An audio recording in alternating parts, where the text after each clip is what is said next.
ছিলেন আপনি? 18 তারিখে। ওখানে গিয়ে কি অসুস্থ হয়ে পড়েছে? হ্যাঁ, অসুস্থ হয়ে পড়েছিলাম। কি হয়েছে আপনার? ঠান্ডা, কাশি, জ্বর। চিকিৎসা মেলেনি ওখানে?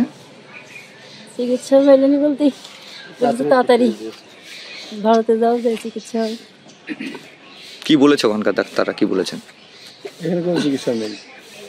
হ্যাঁ, বলেছে আছে চিকিৎসা, বড় বড় জায়গায় যাও, নাহলে তাড়াতাড়ি ভারতে যাও, যে চিকিৎসা হবে।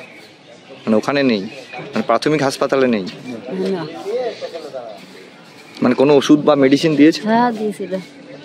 কমেনি? হ্যাঁ, দিয়ে একটু কমেছিল বলে তো আসতে পারলাম। এখন আবার মানে দেশে ফিরে আবার চিকিৎসা করাবেন? কতদিন ছিলেন ওখানে? 24 দিন। 24 দিন। ওখানকার কি পরিস্থিতি রয়েছে, কতটা ভয়াবহ? আমি যেখানে ছিলাম ভালো ছিল, অসুবিধা ছিল কেন। তবু তো কানে খবর আসছিল কিছু? মানে যে খবর আমি কোনো কিছু শুনিনি।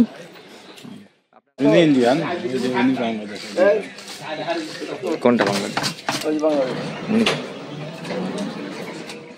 মোটামুটি একটু স্বাভাবিক আছে। তো আমরা যে এলাকায় আছি কোনো সমস্যা নেই, ঝামেলা নেই, আমাদের এলাকায় মোটামুটি ভালো আছে।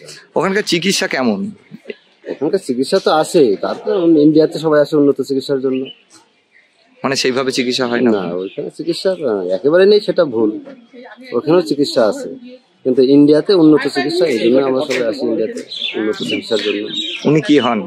আমার দিদি হয়। এখানেই বাড়ি, মানে ভারতে বাড়ি? ভারতে বাড়ি। আর আপনার বাড়ি? আমার বাংলাদেশ। বাংলাদেশে। তো বাংলাদেশের এখন বর্তমান পরিস্থিতি?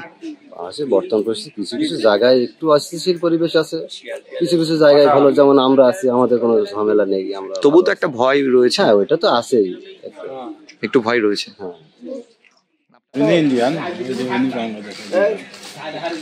কোনটা বাংলাদেশ? আমাদের ভিডিও ভালো লাগলে লাইক এবং শেয়ার করুন। কমেন্ট সেকশনে গিয়ে জানান আপনাদের মতামত। আরও ভিডিও পেতে আমাদের চ্যানেল সাবস্ক্রাইব করুন এবং প্রতি মুহূর্তে খবরের আপডেট পেতে প্রেস করুন বেল আইকন।